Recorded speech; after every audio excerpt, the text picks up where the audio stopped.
Hello, my friends, and welcome to a bonus episode of Unlimited. I have missed you so much.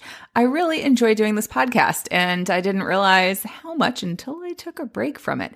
I am still technically on break. However, I recognize that the holiday season is, can we say, just a little bit stressful?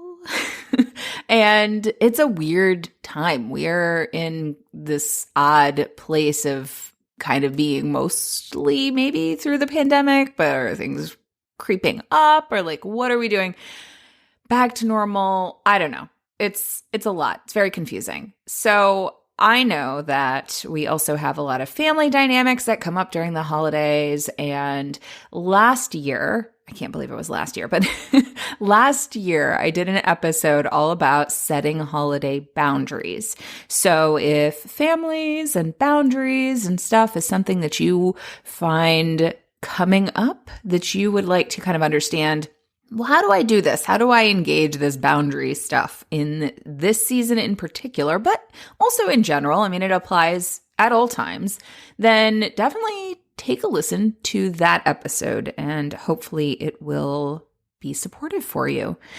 This episode, I wanted to talk a little bit about some of the main stressors that we have come up in this season. I actually did a poll to find out what are the main stressors, because of course I have my own ideas about what is stressful during this season, but everyone's a little bit different. And the main stressors that people brought up were time and navigating how much time they have available, taking time off, not taking time off, and dynamics with other people around time and expectations, money and presence and budgeting and all the things with that.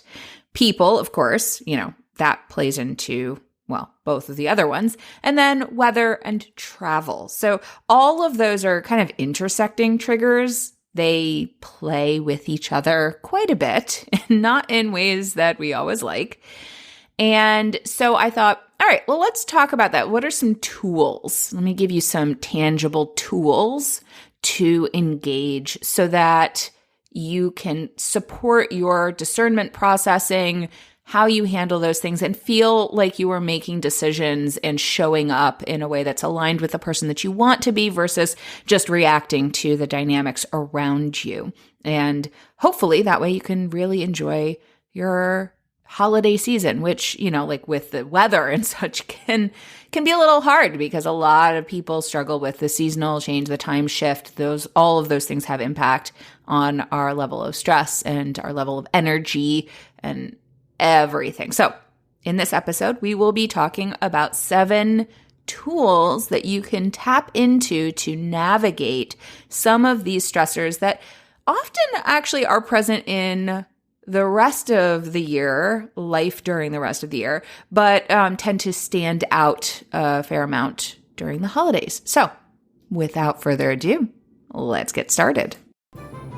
Hey there, I'm Valerie Friedlander, Certified Life Business Alignment Coach, and this is Unlimited. This podcast bridges the individual and the societal, scientific and spiritual, positive and negative, nerdy and no, there's just a lot of nerdy. Come on board and let's unlock a life that's as badass as you are.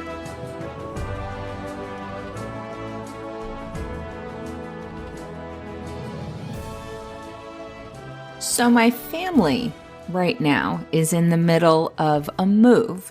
We are moving to a house from a condo. And so if you hear it's a little different sounding in this episode, it's because I've removed everything from the walls. So there's like nothing to block an echo at this point. And, talking about stressors for the holidays. I'm like, yes, let's add one more, moving. Anyway, we're not going to be talking about that, but I just, this will be my second time moving in the middle of winter in Chicago. And I can't say that it's really been the best choice, but the outcome I know will be amazing. So sometimes we have to walk through interesting times and discomforts to get to the other side of something we want. That's not always what I would recommend doing, but anyway, I'm all about finding what works for you. And well, with all the factors in consideration, this is what works best for us. So anywho, I know what I'm talking about when I'm talking about stress. So specifically, and more generally speaking, the stressors that we're looking at being the time, money, people, and travel / weather, because that's often what creates the stress around travel this time of year, all intersect. And some of the core places that they intersect are around expectations, perfectionism, interaction habits, and then, of course, there's the impact of the seasonal cycles. So I'm going to say seasonal affective disorder. I kind of have an issue with that one. Not to say that it doesn't exist, but because I think our societal expectations exacerbate it. Because if we honored the cycles of the seasons and our own body cycles, there would probably be a little bit less of the seasonal affective disorder. And I think calling it that kind of individualizes the experience as though something is wrong with you. And I don't really think there is something wrong with you if you are experiencing more sadness, a desire to pull in, a decrease in energy. This often happens even more in particular when we have that time change because it feels like it's darker all the time. And again, that is what that sad is about the seasons and more darkness and all of that. So I mention that because I do think it plays a role in how we experience stress, because a lot of times we need to look at the varying layers of stress. It's not all mindset. It's not all the way you're thinking about things. Sometimes it is the way your body is experiencing things. Actually, a lot of times it's the way your body is experiencing things because your body and your brain talk a lot / all the time. And the majority of that communication is not happening in the conscious part of your brain. So, noting that you may be more inclined to be reactive in this season, to feel stressed in this season because of some of the seasonal dynamics that your body is experiencing. So with that in mind, that can exacerbate some of those reactions to, say, your expectations. I heard this saying years ago, the idea that expectations are premeditated resentments. And part of the issue with that is like, they're not always premeditated. Like sometimes we have expectations and we didn't realize that we had expectations and then suddenly we're irritated. And some people get irritated about that particular thing that they had an expectation around. And some people, or at some times, there is irritation about everything because one thing didn't go as expected. And so now everything seems dangerous because, again, our brain is processing things. And there's like a little guard dog at the front going, okay, is this safe or is this dangerous? And the unexpected is frequently cataloged as dangerous. And so when it's like the guard dog is going, roar, roar, roar, roar, roar, there's danger here, sometimes it's specific to the thing that there was an expectation around. And sometimes it is related to everything. Suddenly everything is dangerous. Because if one thing was dangerous, then everything might be dangerous. So there are a variety of reasons that can happen. It's important for this podcast and the purpose of this podcast is really just to notice it and not judge yourself over having expectations. Because again, most of those expectations aren't really conscious expectations. So often they're subconscious. They're just, an assumption that was made because the way I think about something, you're going to think about it the same way. And that isn't always the case. So it's really just noticing. The more you can notice, and oftentimes we don't even realize that we had an expectation, that we're annoyed about an expectation until we notice that we're irritated about something and you look at it, why am I so irritated about this? What button got pushed for me. Oh, it was an expectation. I thought it was going to go a particular way and it didn't. Or I thought you were going to react a particular way and you didn't. So it's really just getting curious about the reaction, because most of the time when it comes to these stressors, they're going to happen. You're not going to stop them from happening. Sometimes you can kind of preemptively engage them, but most of the time they're going to happen. It's really reducing the impact they have. And when I say the impact that they have, I don't just mean on you, because your body automatically is sending out the hormones going, there's danger here. It's really more, how do you show up with that? And how long do you show up with that energy? So someone does something you didn't expect, it triggers you, you get reactive, and then you go, oh, I see what's going on. And the sooner that happens, the sooner you can interrupt that. But it may take a couple bounces back and forth between you and another person to realize, oh, there's something going on here. And then you get to show up to that. And maybe it's showing up to that by apologizing. Maybe it's showing up to that by asking questions. Maybe it's asking questions to yourself or to another person to get more information. Maybe it's setting boundaries. So referring back to that holiday boundary setting episode from last year. And also to the episode, Girl Learn to Apologize, if you want some tips on apologizing. So expectations are a big one. Perfectionism. Sometimes we have in our head, and this ties to expectations, right? We have in our heads the way we want things to be, this ideal version, and we set kind of this unintentional goal of it's going to look like this. And when you're trying to meet an unreasonable ideal, that is going to stress you out. So trying to make everything perfect, even if you don't realize that's what you're trying to do, right? Again, this is primarily about noticing so that then you can interrupt, because you can't interrupt something if you don't notice it. You have to notice it first. So that's always going to be the very first thing. So setting actual realistic, reasonable, supportive goals for yourself and what is quote unquote good enough. So we'll dig more into what that can look like in a minute. But I just kind of want to highlight that. Notice where you may have some unrealistic expectations or unreasonable ideals. Another one is interaction habits.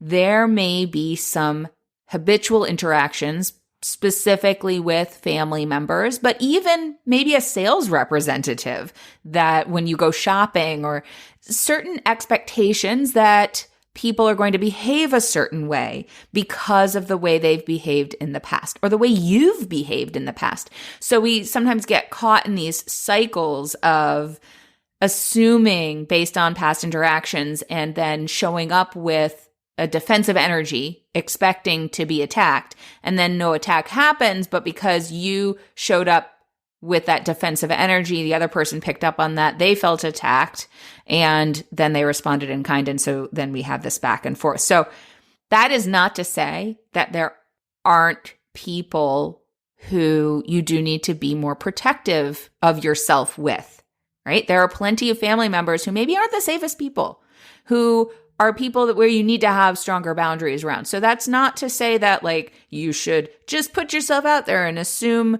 everything is fine. Let people teach you who they are, but also let people teach you who they are. So maybe they will be different. Be open to them being different. That doesn't mean like go tell them all your secrets or allow them to do things that they haven't earned the right to do. They haven't earned your trust, but be aware that people can be different and also that you can be different. Going back to that perfectionism, if you have an ideal about something that maybe was reasonable last year or 2 years ago, but it isn't reasonable now. Like, for example, for me, there are going to be certain things that because we're in the middle of a move, they just aren't going to look the same There is no way. Now, that may have been shaken up a little bit for you from last year being so completely different. It was a great opportunity. And I say that with a lot of understanding that like it didn't feel much like an opportunity. And in a lot of cases, it was very painful. At this time, you can take the opportunity of this is a space of shifting. So looking at what do you want to carry forward? What changes might you want to make? What patterns do you want to start to cultivate now that we've had this break and things have been weird? You get to decide what it looks like as you go forward. So let's talk about some of the specific tools that you can engage to navigate all of those things and show up in a more intentional way versus a reactive way. Again, recognizing that some of these reactions are things that it can just be helpful to put your noticing hat on, as it were, and be prepared to notice what reactions you have and take on that like, that's interesting. What did you notice? Because then you can go back and look at it for next time. So it's always a building, learning, growing process. And that's often what I end up doing with clients is you engage the situation and then we kind of look at, okay, what happened? Noticing what the trigger was, noticing what the reaction was to that trigger and coming up with a supportive plan to engage it the next time it comes up. Because most of the time, these are things that will come up again because brains like patterns. So, all right, tools. The first one is defining your values. What is really important to you in this season, in this time, or in this interaction? So when you think about interacting with people, what is the purpose for you in this interaction? And not purpose as in what you want to achieve or get from them. Sometimes we get confused there. It's more about purpose as in how you want to show up to the relationship. So whether it's a relationship with an individual, whether it's a relationship to the season as a whole, whether it's a relationship to a tradition, being able to look at what's important to you. What is your purpose in engaging and showing up here? How do you want that to look? How do you want to feel? I look oftentimes with, combining this with your vision not being an outcome, but being how do you want to experience this time? Who do you want to be? Like, how do you want to show up? And what impact do you want to have? And then I would add into that, like, what will support you? So knowing what's really important, and maybe there are particular traditions that are particularly important. Maybe there are certain foods that you want to have. Maybe it's a certain activity that you want to do. Knowing what is most important here so that you can set reasonable goals, reasonable expectations for yourself and communicate those to the people around you, which is also important for them and expectations. So the next one is clarify your budget. Once again, taking it out of this vague, amorphous space. The more you can clarify and get specific, the more helpful it will be. Really looking at your finances, allocating those finances according to your values versus basing the decisions off your emotions. Your emotions will likely come up, they do for most people, in situations, especially around gift giving, depending on how you feel about gift giving, and expectations around what you think other people are going to give you, what you are going to give other people, what you might be giving to yourself. I worked with someone recently who said that they always give to other people and no one ever gives back to them. Like they always have to fill their own stocking and they feel kind of selfish buying things for themselves. And taking a look at that, because you deserve to have nice things. You deserve gifts. So if other people aren't giving you things, then you may want to look at that relationship. If we're pouring out with no return, are you able to return to yourself? Or are you waiting for someone else to validate your ability to receive? Because if that's the case, then you may be blocking reception. Have you articulated your needs to other people? Now, and I say this because I had an interesting dynamic with my husband whereby he is not very attuned to gift giving or letter writing or anything like that. And I told him like, hey, I would really like for you to get me something. And he was like, well, now it doesn't have any meaning because you told me to get it. And I was like, okay, so here's a list of things that you can pick from something. But it didn't really sink in then either until he realized that I had gotten him something for his first Father's Day and he hadn't gotten me anything for my first Mother's Day, let alone from a birthday. And he was like, oh. So, sometimes it takes something else for people to realize, and you have to decide what are your values? What's important to you about this? And recognize that it's a choice. You do not have to do any of it. You get to choose. Now, making a different choice may make other people uncomfortable. That can happen. And you are allowed to make other people uncomfortable.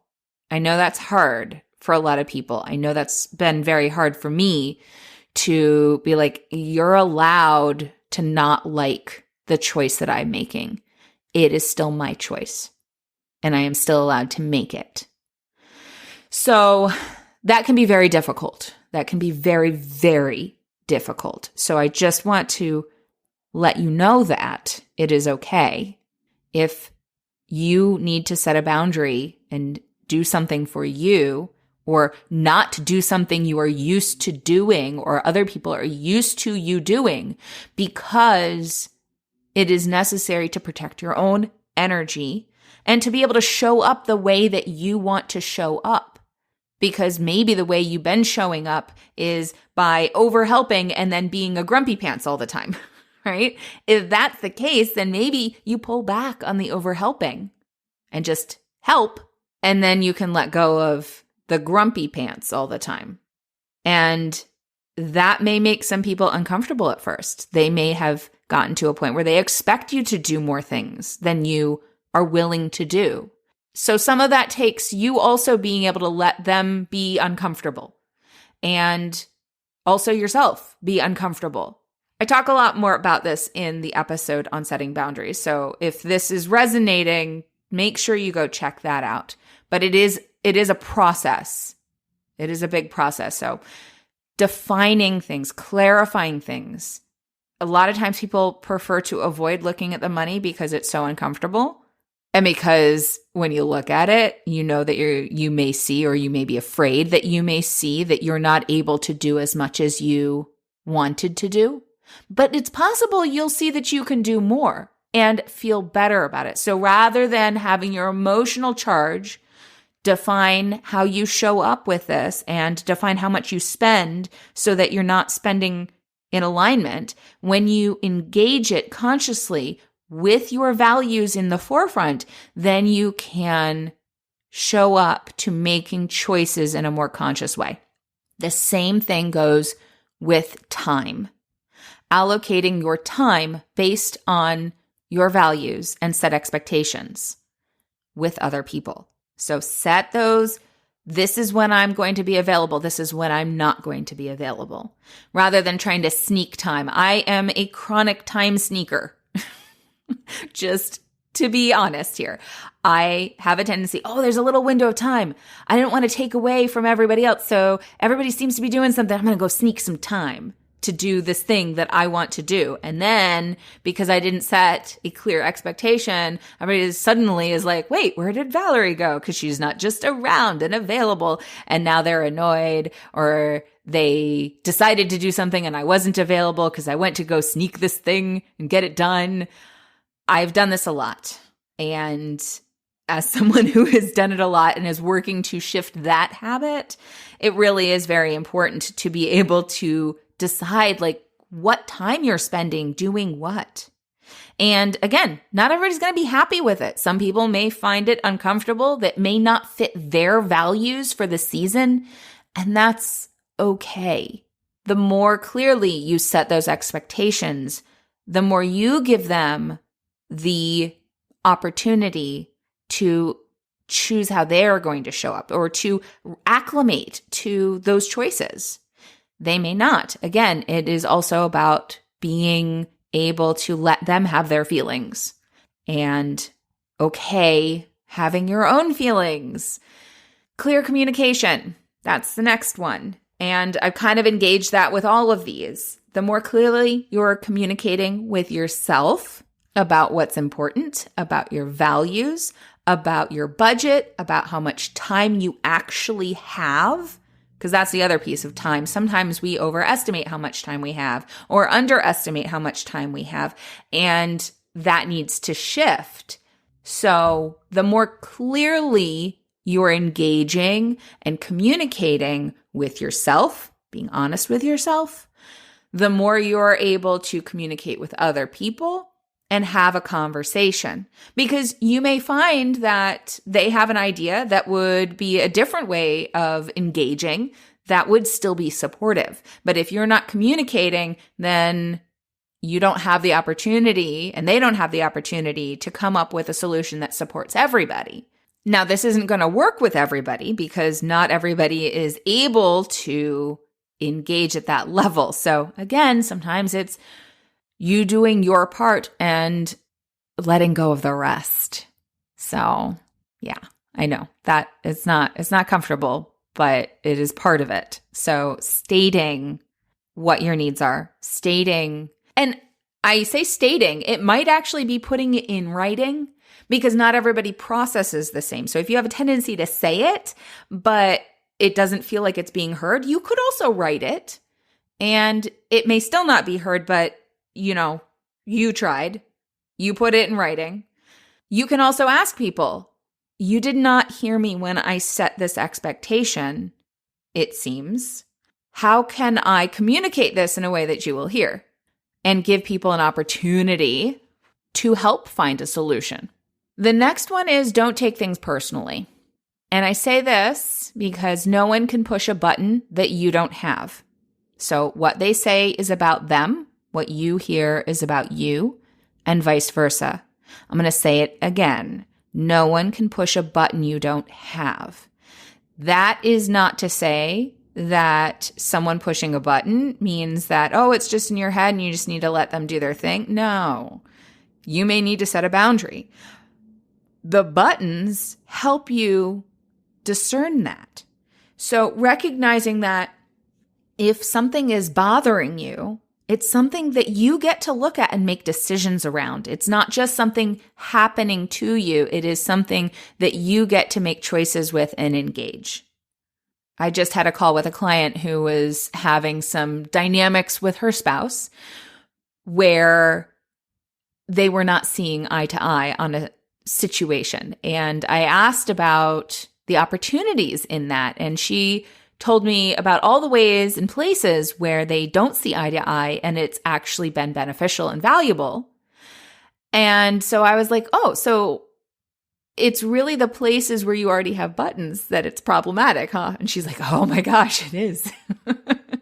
So it's helpful to be able to notice those things. And again, noticing your reactions can help you notice those buttons because those are your opportunities to make choices to support yourself and support the relationship by supporting yourself so that you can show up more like the person that you want to show up like in the relationship and make decisions about what that relationship looks like and communicate with other people. So all of these things are based on you being aware of what you're bringing to the table, the dynamics that you are bringing to the table.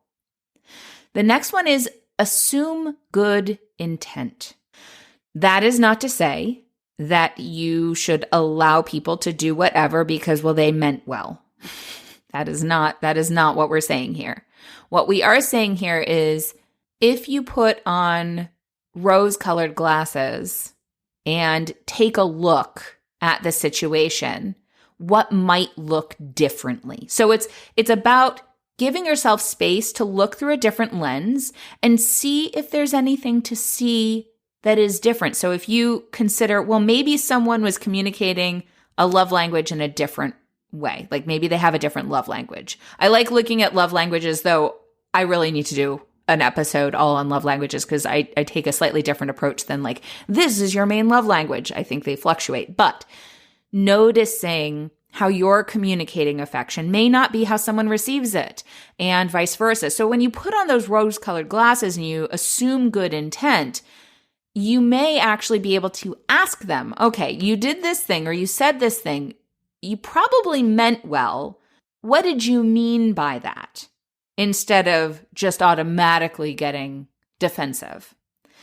Now, too much of that can become exhausting. So this is where you have an opportunity to set some boundaries. If you have someone in your life who is constantly doing things or saying things that really push your buttons, taking a look at what's going on for you and what needs do you have to maybe create a little bit more space between the two of you so that you can process that and show up. Like, it's about quality, not quantity, right? Those kinds of things, those kinds of decisions are things that you can make in those situations.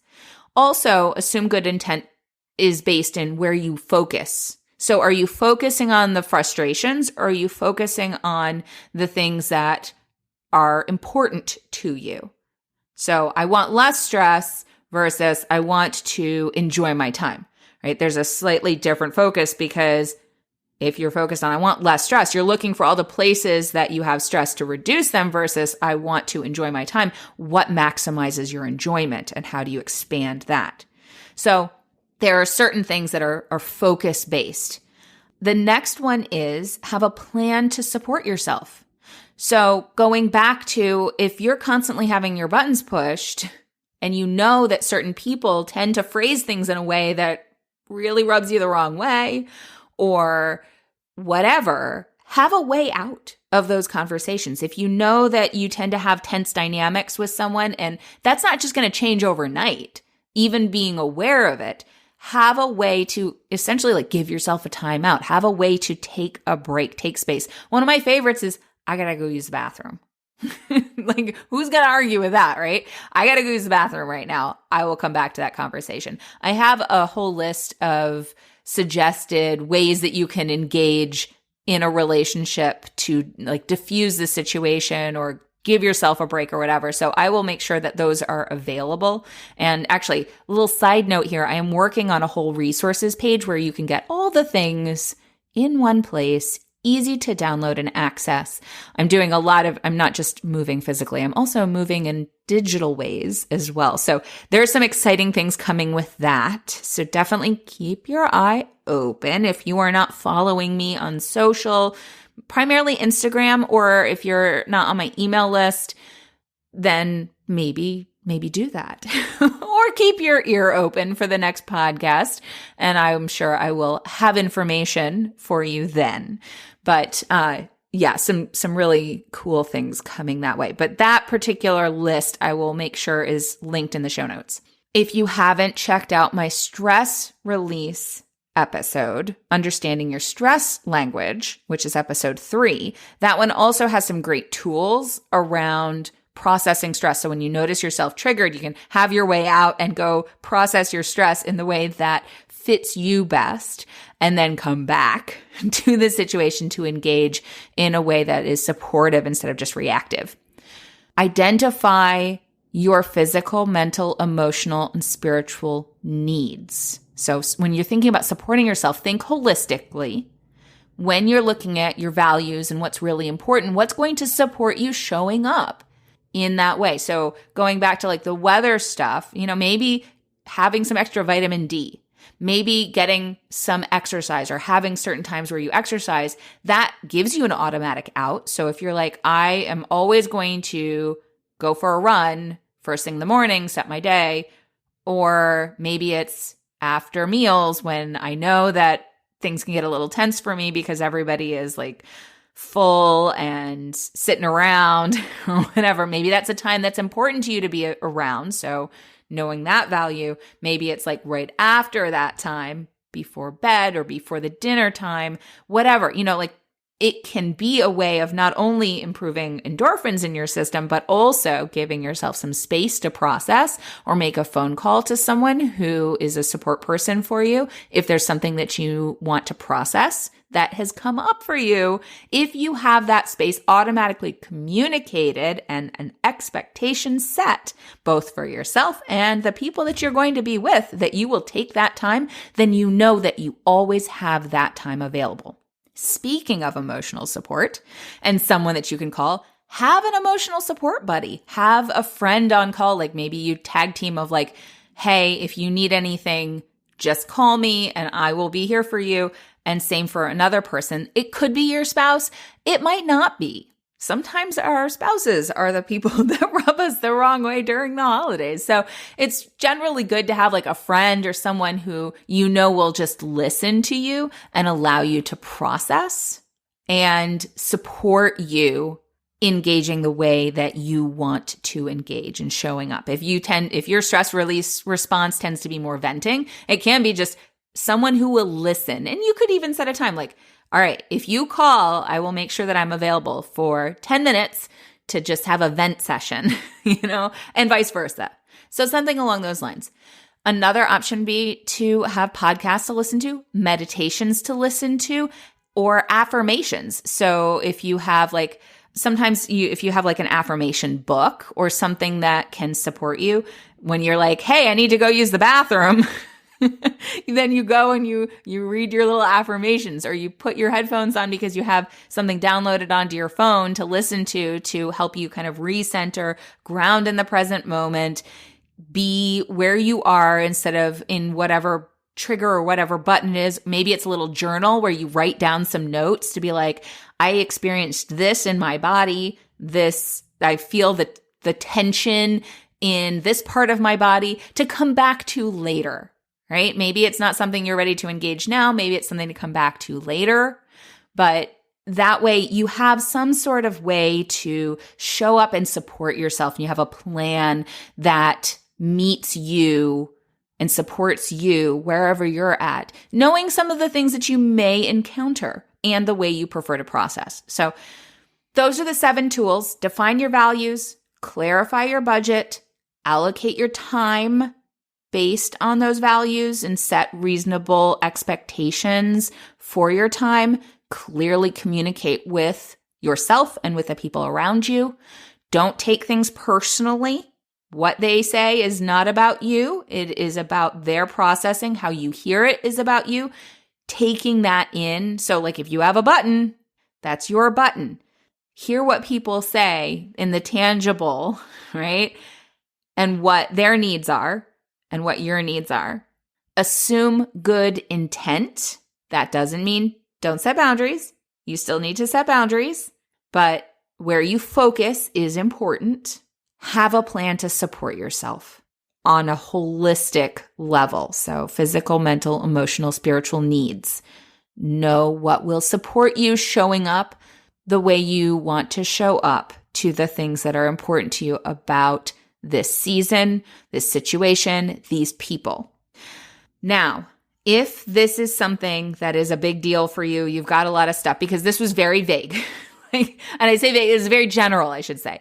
This is very general, and everyone has specific dynamics that show up for them. So if there are specific things that you want to work on, whether it's balancing work and family expectations, navigating a holiday and family triggers, supporting your own space to enjoy and be present during this season. Maybe it's even setting boundaries, supporting communication with difficult people, or you're thinking, you know what, it's coming up on a new year and I want to create an aligned business plan for myself for the season so that I can let go right now and be present where I am, knowing that I'm doing something in the future because I have a plan in place. Any of those things, those are things that I support people with. So if you want to hop on a call, I actually do have a one-off call available on my website, and I'll link it in the show notes. But if you're like, I don't need an exploration call. I just need one call to really dig into these areas so that I have the support I need to engage the way I want to engage during this holiday season before we hit a new year. Then grab a spot on my calendar. I don't have a ton available because, like I said, we're moving and there's a lot going on. But you can also shoot me an email and let me know what's going on, and we'll see what we can do. So that is available to you as well. I hope that you have a beautiful rest of this year, really engaging, being present, and honoring yourself. This is a time of reflection, a time to integrate everything that we've had during this past year and prepare, we're not in 2022 yet, so you don't need to jump there yet. But be prepared to do that by being present now. I appreciate all of you being here, and I will talk to you next time. Thanks for listening. I so appreciate you being here. If you got something out of today's episode, please share it. Leave me a review, take a screenshot, and post it on social with a shout out to me. Send it to a friend or, all of the above. Want to hang out more? Join me on Instagram. Or better yet, get on my mailing list to make sure you don't miss out on anything. And remember, your possibilities are as unlimited as you are. Allow yourself to shine, my friend. The world needs your light. See you next time.